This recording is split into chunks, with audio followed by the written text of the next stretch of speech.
एक मूर्त रूप है, स्थूल है, इंद्रिय कम है।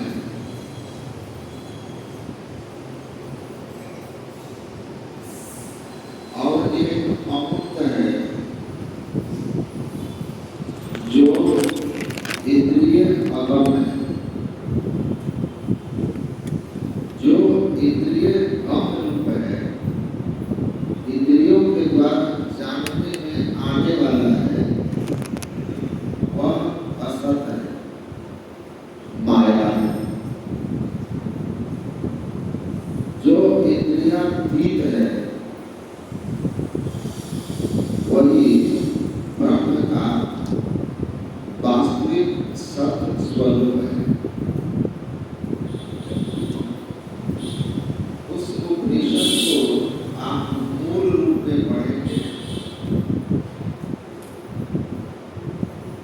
तो आगे आता है स एष नित्यात्मा अग्राह्यो न हि ग्राह्यते अश्रीयो न हि श्रीयते असंगो न हि सज्जते।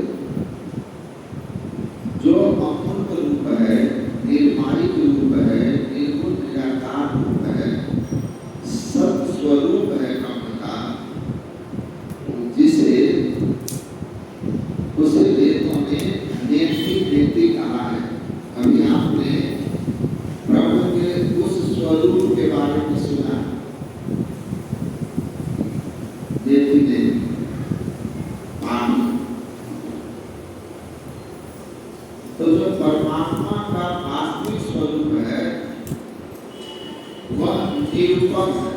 निरूपम उपमा आन राम समान राम निगम का है। वह उपमा रहित है,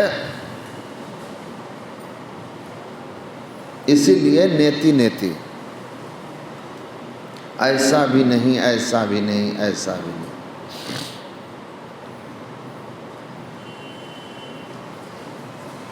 वह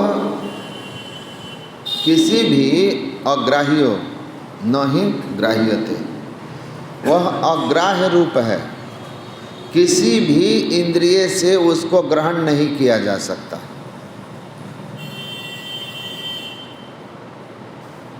गो गोचर जहाँ लग मन जाई सो सब माया जानहु भाई। 5 ज्ञान इंद्रिय, 5 कर्म इंद्रिय, 4 अंतःकरण की इंद्रिय, मन बुद्धि चित्त अहंकार।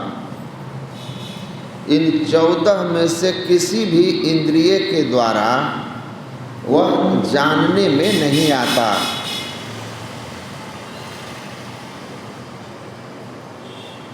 वह कभी घटता बढ़ता नहीं है, क्षय नहीं होता उसका कभी। एक रस था है रहेगा, जैसा था वैसा है वैसे रहेगा।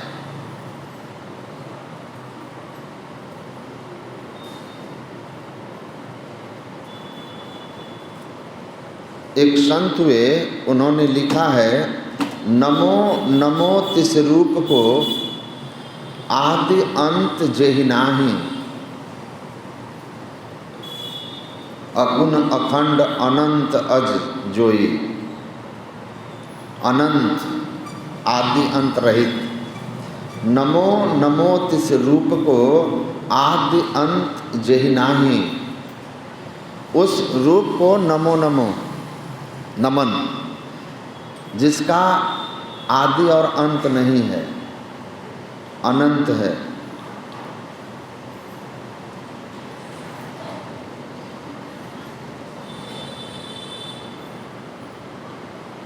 असंगो नहीं सज्जते,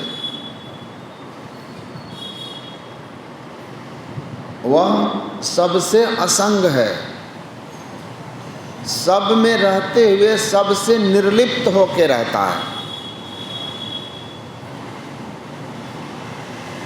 जैसे गुरु महाराज कहते हैं आकाश सब में रहकर सबसे निर्लिप्त रहता है, वैसे सब में है पर सबसे निर्लिप्त है। सो साक्षी मम रूप है, घट बढ़ कछु नाही, अविगत अविनाशी अचल। उसका स्वरूप घटता बढ़ता नहीं है, सर्वव्यापी है, अविगत अविनाशी, कभी उसका नाश नहीं होता, अचल, हिलता डोलता नहीं है। हिलने डुलने के लिए जगह चाहिए, हिलता डोलता कुछ भी नहीं है। व्याप रहा सब ठाही, सब में भर करके सबसे परे अनंत होकर के है। जो जाने इस रूप को, जरा मरण सब जाने। जो ईश्वर के ऐसे स्वरूप को जान लेता है, उसका जीवन के सारे दुख और जन्म मरण समाप्त हो जाता है, उसकी मुक्ति हो जाती है।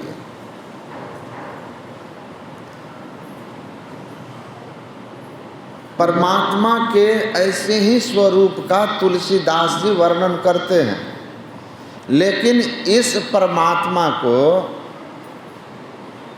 मनु महाराज अपनी आँखों से देखना चाहते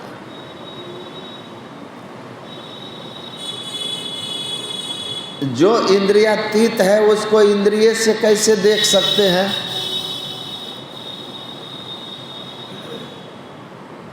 तो उनकी इच्छा थी, तो भगवान ने उसी स्थिति को प्राप्त किया जिस स्थिति में आप उनको देख सकते हैं। तो सगुण रूप में आए, यही उनकी अभिलाषा थी कि हम आपको देखें, नयन भर के देखें उस परमात्मा को जिनके लिए कहा तुलसीदास जी महाराज, शंभु बिरंची विष्णु भगवाना उपजहि जासु अंश ते नाना। जिसके अंश मात्र से ब्रह्मा विष्णु आदि नाना करोड़ों देवी देवता समस्त सचराचर जगत उत्पन्न होता है। तो भगवान शरीर धारण करके उनको दर्शन दिए।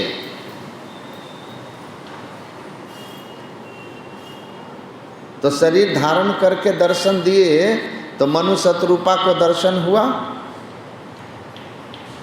इसी आँख से हुआ था।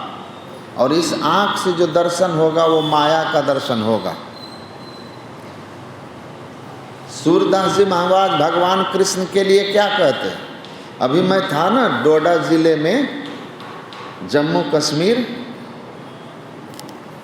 तो एक व्यक्ति हमसे कह रहे थे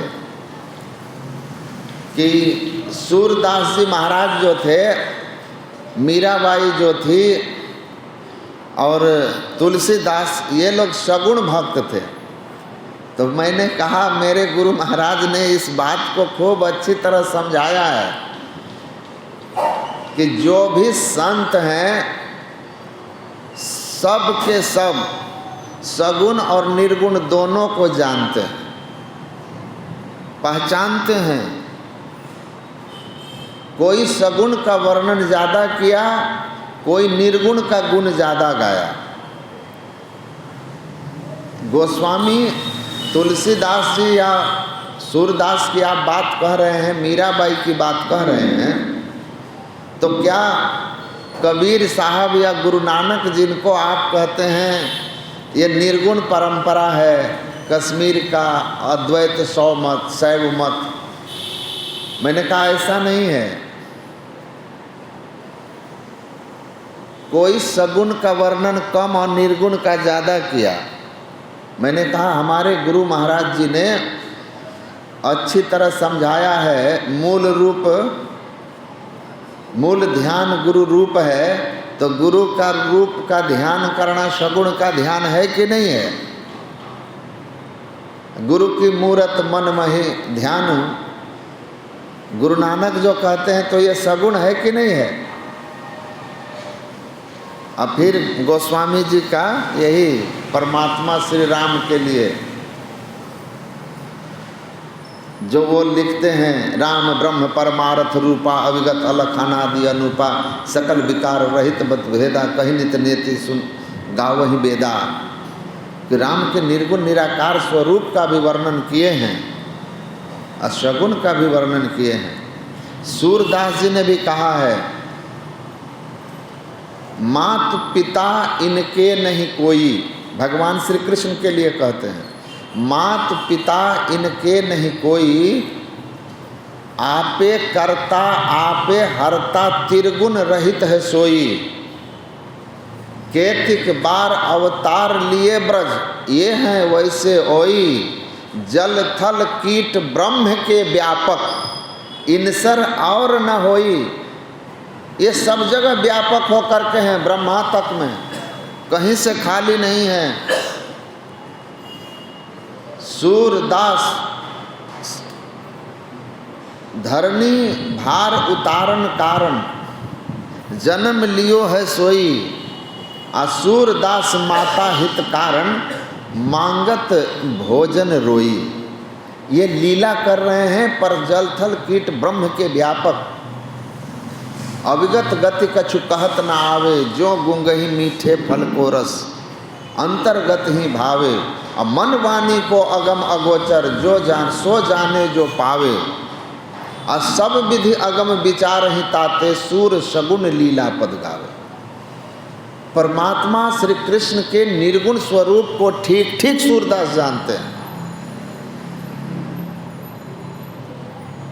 लेकिन सब तरह से उसे वाणी से परे यतो वाचो निवर्तन्ते अप्राप्त मनसा सह, हर तरह से उसे मन वाणी और इंद्रियों की परिधि पहुंच से दूर जानकर सूरदास जी कहते हैं कि सगुण की लीला गा रहा हूँ, लेकिन निर्गुण का मुझे ज्ञान है। जैसे गूंगे को मीठे फल का स्वाद पता होता है पर वाणी में व्यक्त नहीं कर पाता, उसी तरह उस सर्वव्यापी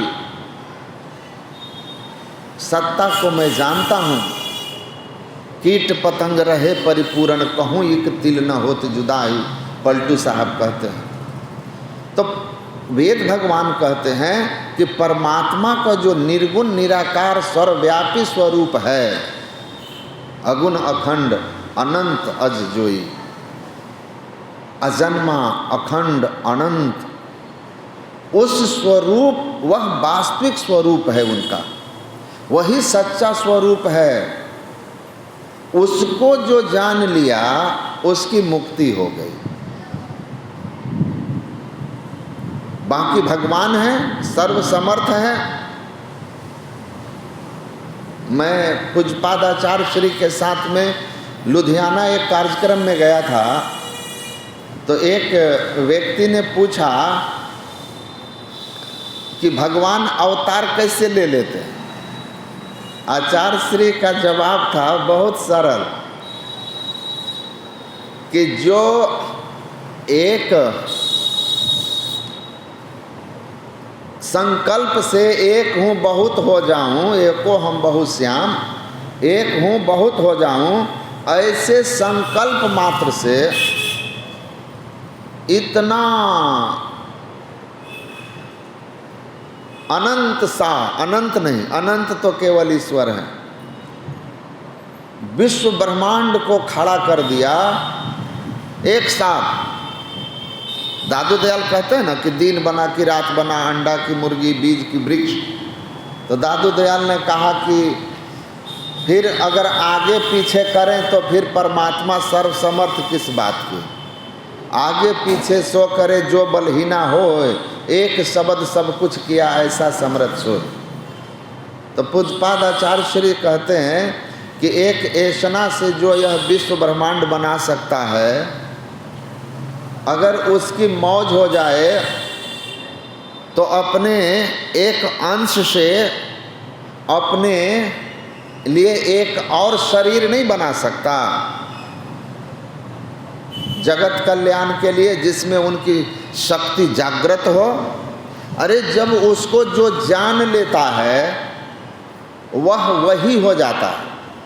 सो जानहि जे देहु जानाई, जानत तुम ही हो जाइए। भगवान राम को महर्षि वाल्मीकि ने कहा था ना कि जो आपको जान लेता है वो आप ही हो जाता है, उसमें और आप में अंतर नहीं रह जाता है। आप तो नर्तन धरऊ संत सुर काजा, करहूँ कहूँ जिमि प्राकृत राजा। ये नर शरीर तो आपने धारण किया है धर्म की स्थापना के लिए, संतों के भक्तों के कल्याण के लिए। तो परमात्मा के शरीर का दर्शन और परमात्मा का स्वरूप का दर्शन, दोनों में अंतर है। गुरु महाराज जी कहते हैं कितना भी बड़ा से बड़ा रूप का दर्शन हो जाए, विश्व विराट रूप का भी दर्शन अगर हो गया तब भी स्वरूप का दर्शन नहीं हुआ, क्योंकि विराट रूप का भी दर्शन दिव्य दृष्टि से होता है। ज्योति मंडल धंसिधाई के निर्खत वैराटी है। दिव्य दृष्टि से परमात्मा के विराट रूप का दर्शन होता है। अर्जुन ने दिव्य दृष्टि से ही विराट रूप का दर्शन किया था, लेकिन अर्जुन को अपने कर्मों के फल भोगने कुछ क्षण के लिए नरक और फिर स्वर्ग मिला था। और महाराज मनु को भी भगवान जब प्रकट होकर के दर्शन देते हैं और अपने जैसा पुत्र मांगते हैं तो उन्होंने कहा मेरे जैसा कोई दूसरा हो नहीं सकता। अभी आप दोनों स्वर्ग जाकर विशाल सुख भोगिए और त्रेता युग में आपका पुनर्जन्म होगा दशरथ और कौशल्या के रूप में, तो मैं आपके पुत्र के रूप में जन्म लूँगा। तो गुरु महाराज कहते थे देखिए दर्शन हुआ और भीतर मांग भी है कि आप जैसा पुत्र हो, संसार की ही मांग है। इसीलिए कि जो दर्शन हुआ था वो माया का दर्शन था, इसीलिए भीतर मांग भी जो थी वो माया की थी। मिला भी तो माया में लाभ मिला, स्वर्ग, राजगद्दी, जस। लेकिन पुनः दशरथ बनने के बाद भी उनके अंदर विकार थे, शिकार का चस्का था और देह त्यागे तो फिर स्वर्ग ही मिला। इसीलिए गुरु महाराज अच्छी तरह हम लोगों को समझाए और कहे कि मेधा मन संग जेते दर्शन, मेधा मन संग जेते पर्शन, दिव्य दृष्टि हु से जो दर्शन, दिव्य अंग का हु जो पर्शन, सब माया में दर्शन पर्सन, प्रभु दरस परस है ये नहीं सतजन। ये जो भी दर्शन होगा इस दृष्टि से कौन कहे, उन्होंने तो इसी आंख से देखा था। स्थूल दर्शन, दिव्य दृष्टि से सूक्ष्म रूप, दिव्य रूप, देव रूप का दर्शन, विराट रूप का दर्शन, यह भी माया ही है। मोक्ष इससे भी नहीं होता। मोक्ष जिस रूप से होता है वह अनादि अनंत है। इसीलिए ऋषि कहते हैं शांतम शिवम अद्वैतम चतुर्थम मन्यते। वह परमात्मा शांत स्वरूप है। शांति को जो प्राप्त कर लेते हैं संत कहलाते हैं। शांति स्वरूप है, कल्याण स्वरूप है और अद्वैत है, अनंत है। उसको कौन जानेगा? चतुर्थम, जो चौथी अवस्था के अंतिम में, तुरीय के अंतिम में कैवल्य दशा में जाएगा। कह दरिया जिन केवल जाना सोई नर साहब पहचाना। जो कैवल्य अवस्था में जाकर आत्मदृष्टि प्राप्त करेगा वही परमात्मा के उस स्वरूप को जानेगा जिस स्वरूप को जान लेने से जरा मरण सब जाहि। जो जाने तिस रूप को जरा मरण सब जाहि। सारा जरा मरण दुख संताप समाप्त हो जाएगा, आवागमन खत्म हो जाएगा। इसलिए हमको परमात्मा के सगुण और निर्गुण दोनों स्वरूपों को जानना है। सगुण से भक्ति का शुभारंभ और निर्गुण निराकार की पहचान करके मुक्ति पानी है। बोलिए श्री सद्गुरु महाराज।